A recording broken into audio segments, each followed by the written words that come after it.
Nobody asked me, but I just got off a phone conversation with a childhood friend, and our gist took me to way back in time, a time I've long forgotten, a time that has been tucked away in the archives of my brain. My first hustle, and I decided to share because some of my close family friends do not even know this story of mine. Not to talk of my YouTube family. And I know that you guys like gist. Hey! Ashirine nyobara. Can you deny it for a bit that you don't like gist? Anyway, hello everyone. My name is Flo. And in this my corner of YouTube, I share my Nigerianness. Absolutely, unapologetically Nigerian. Today, I am going to gist you about my first hustle, where it all started. When I made my first coins, it all started way back in time, about 30 years ago, yes. I just finished my secondary school and I was waiting for my results. You know that time when you've taken your jam, you've taken your WAEC, you've taken this, you've taken that, and you're just waiting for the results to come out. At that time, jam has already jammed me once, so I didn't have much to do, lounging around in my auntie's shop. A little bit of backstory. I grew up in Enugu. Coal City people, can you hail me in the comments? 042. Hail, hail, hail, hail. Yeah. I grew up in Achara Layout in Enugu, so that area, Owani, Achara Layout, was my zone. If you have ever been to Captain Harry's studio, yeah. Captain Harris, in those days, I'm talking about early 90s. In those days, if you haven't been to Captain Harris to take a photo, then you're living under a rock. So I would sit in my auntie's shop. My auntie was a tailor. She's still a tailor now, but she no longer lives in Enugu. So I would lounge in her shop, reading my conspiracy theory novels, Robert Ludlum's, Frederick Forsyth, Sidney Sheldon's, James Hadley Chase, yeah, anyone that I could lay my hands on in those days, waiting for my women to pass by. Hey, should I get more? Those days, that area was still being developed. So there were a lot of empty plots. There were flats, blocks of flats here and there, but then there were more empty plots than buildings. Yeah, that meant that there were a lot of construction work going on as new buildings were being erected. That meant a lot of construction workers around, and that meant that a lot of women from Amecho Konano selling correct opawawa were always passing by, bringing opa for the construction workers. We had a special customer. We'll be waiting for her. She will come and she will rummage in her bag, hey, to bring out the hottest, piping hottest one. Already, there's a woman that had a provision shop just the next block from ours. She already buried a bottle of Coke at the bottom of her freezer for me. Oh, and then I'll bring the chilled Coke and enjoy and continue lazing around. Lazy people should not mind me. I'm just pouring out this story as it comes to mind. So that's what I did all day long. Sometimes I helped my auntie because I knew how to sew right from secondary school. I used to sew my school uniform. We wore a white blouse and a maroon skirt, straight A-line skirt. So I could sew my skirt then. So I used to help her sew on buttons. She had apprentices, but she never ever let them touch customers' clothes, so I helped her when I could. So one day I was lounging in her shop as usual, and a woman came in, a customer came in with her daughter. Her daughter was preparing for WAEC at that time. So they came to measure themselves. They wanted to sew clothes. So while my auntie was taking the lady's measurements, her daughter was sitting with me on the couch because, I'll be lounging on the couch. When a customer comes, I'll get up so that the customer can sit down. So her daughter was sitting on the couch, trying frantically to solve maths questions. And I looked at her 1 minute and then looked away, continued reading my novel. So the woman was over there, sitting over there, telling her, have you gotten it? Have you? Have you gotten the answer? So she asked her this a few times and I was like, what has she gotten? What are you trying to do? So the girl was telling me, is this maths question that it's so difficult for her?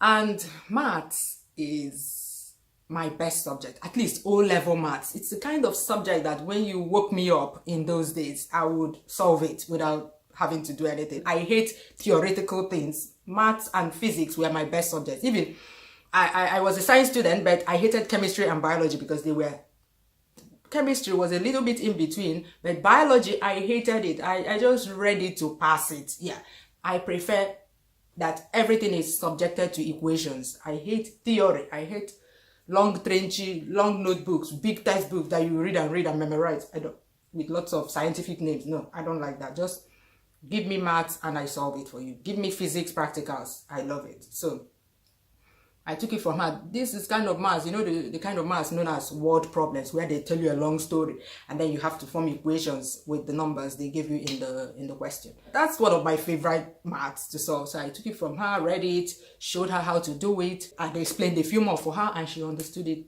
right there and then. She was like, wow, this maths has been is so difficult for her, but now she understands how to and you know, if you use New General Mathematics, which was the maths we used in those days, it was called New General Mathematics. I don't know what they use these days. You know how they teach you the maths. For each chapter, they teach you the maths. And then, in fact, under each chapter, you have sections. So for each section, they teach you that. And then they have questions, about 10 questions after each section. So right there and then, we finished one section of the math. And then when they are done, they left. Then later, I think it was later that evening or the next day, they came back. The woman said, oh, I want you to start teaching my daughter. Please, can you give her math lessons, this and that? That it's only date maths, that she wants to take GCE. In those days, you take SSCE in your secondary school. That's the exam, the certificate exam you take after your secondary school. But if you don't get all your papers in SSCE, you take what was known as GCE. These days, it's known as NECO. I don't know if they've changed the name again. They'll keep changing the names of these things. But yeah, you receipt the subjects that you did not get at least a credit for. Because for most courses in Nigeria, you need to have a credit for the required subjects. For instance, for I that studied engineering, I needed to have 5 credits: English, maths, physics, chemistry, biology. Those that want to do accountancy, they will have to do economics and, you know, all those subjects that are related to their course of study.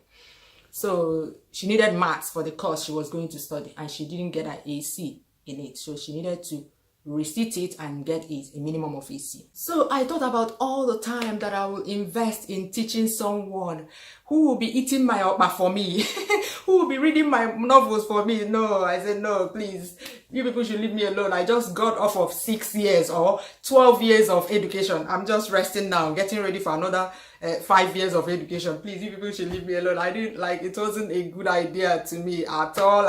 And I blatantly refused. I told her, no, please, madam. Hey, no. I can't do that. And they were begging me. Even my auntie joined in begging me. Okay, I was like, I'm defeated. Let me just dismiss them with price. You know, in Nigeria, if you don't want to do something and they keep pressuring you, you use price. We say you use price to chase them away. So you tell them like something outrageous so that they will leave you alone. So I told the woman, okay, I'll charge 500 naira per hour. Okay, let me give you an idea of what 500 naira per hour meant in those days. When I got into university that year, no, the next year, we paid 110 naira for accommodation in my university. I studied in the University of Nigeria in Soka. We paid 110 naira. I didn't say 110,000 naira. 110 naira for accommodation for a whole academic year. And we paid 90 naira as tuition for the whole academic year. So you can imagine that 500 naira is like, I don't know, in the present time, probably telling the person 500,000 naira for 1 hour, something like that. It was so outrageous. You know that the woman agreed to pay.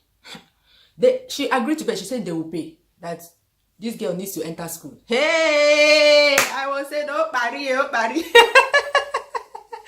I said, madam, no, now 500 naira. You know, like I was. In fact, if I brought that amount of money into my family, if my parents saw that amount of money in my hands in those, I'll have to come and explain where I got that kind of money from. Like, it was such a lot of money in those days. So I was like, madam, no. No, I was joking. No, I don't have time. I can't do it. She said, no, that's to tell me that this is serious. Eventually, I gave in. I agreed, I'm a good person like that. I agreed to do it for them at 500 naira, but 3 hours a week. So I would teach the girl maths 3 hours a week, and they will pay me 500 naira. So that's how it started. My first hustle. Hey! I started teaching now, teaching maths. The girl was telling all her friends. All her friends were coming to me to say, and I started, what do you call it? Scheduling them. I started scheduling them. I had a register where I drew, hourly. I had to do it only in the mornings, because if my dad heard that I was doing that kind of work, I would have had a lot of explaining to do. So at a time, I didn't have time to even do any other thing. I was teaching people. In fact, they became so many at that time, and I couldn't say no to them. In fact, some people were crying. Then I kept telling them, I can only teach maths. Even when I gained admission into university, I was still doing this for a while before I stopped. Oh my God. It's a sweet journey down memory lane. What did you do as your first hustle? Let me know in the comments, because I know that a lot of people were doing small side hustle when you left secondary school, or when you were in university. Because when I was in university, we had a lot of strikes or demonstrations. Students, when we're angry about one thing or the other, for instance, if they hike the fees for no reason, we'll just demonstrate and destroy things, and they sent us home for 6 months. So there were, throughout my studies in university, in fact, to tell you how bad it was, I studied a 5-year course for 6 years because of this reason, because we were often at home. During my first year, we were at home for 6 months. During my second year, for one reason or the other, either Academic Staff Union of Universities, that's the professors, on strike, or the students did some demonstration, destroyed things, and they sent us home. Yeah, there was always one reason or the other to stay at home. So that gave me the opportunity to continue doing this even after I gained admission into the university. So yeah, it's fun and games. People can still do this today. You can still, even with the internet, it's even much more easier to do it now. You can teach people via WhatsApp. You can teach people on the internet. You can start a YouTube channel teaching people maths. Khan Academy, one of the very first YouTube channels on this YouTube. I think they created a channel in 2006 or something like that. Yeah, like the early days of YouTube. And I think their channel is still going strong. Khan Academy is just teaching people, I think it's O-level and A-level subjects on this YouTube. Yeah. And it's one of the very successful. I don't know about these days, because these days people don't like to learn. People prefer ashere. They prefer gossip these days.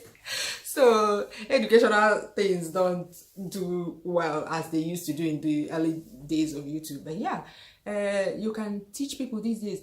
If you're still looking for a job, you can set up a board. Like if you like teaching, you can set up a whiteboard or blackboard in your room and record yourself teaching people, pretend that you have students in the class, teach it, write it down, solve things, and then have those videos, record those videos. And when people register with you, you can teach them via WhatsApp. There are so many.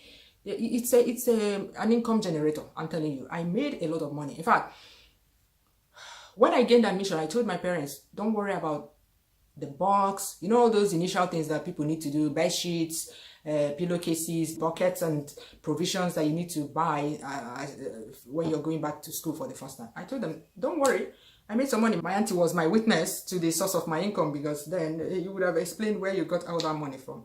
So yeah, it's money making something. It can still make money today, even much easier today. Or you can reach more people. Let me say you can reach more people today. And you don't even need to advertise. Like I said, it's by word of mouth. When you teach people well, they will connect you to another person. Connect. With time, you won't be able to keep up. I'm telling you the honest truth. So if you're looking for something to do on the side, or something to do while you're waiting to be employed, why not? I am someone that I believe in working in an established environment, like in a company that is organized.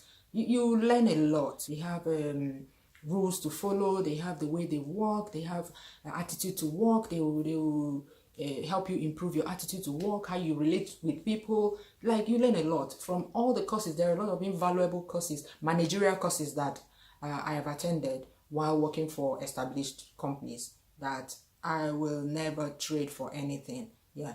And these courses, you can imagine if I had gone to get them myself, it would have cost me a lot of money. But these are courses that training that I received free of charge because I was working with those companies. So I highly encourage you to, even if you're doing something on the side, keep looking for a job in an established environment. Yes, I know that there are no jobs in Nigeria, of course, but I mean, don't give up on looking for a job in an established environment. You will learn a lot about life, about discipline, yeah, especially self-discipline when you work for this. You will even learn how to run your own company in case you decide to open your own company. Yeah, it's you learn how to do that in a professional manner, not in a team wom hustling manner. You learn how to work smart, not stressful hard. I hope you enjoyed it. If you like this kind of gist, I have a lot of gist to give you guys, just that you people did not sign up for gist on this channel. You only sign up for cooking, and if I gist you, I don't know if you will like it. So let me know if you like gist, if you like ashere. Don't be ashamed to say I like that kind of gist too, because I learn from people when they tell me such gist. I learn about their life. I learn I can learn a few things, pick up a few things from what they say. So I hope that you've learned something from this little gist that I told you today. Bye bye. See you soon. Make I arrange myself.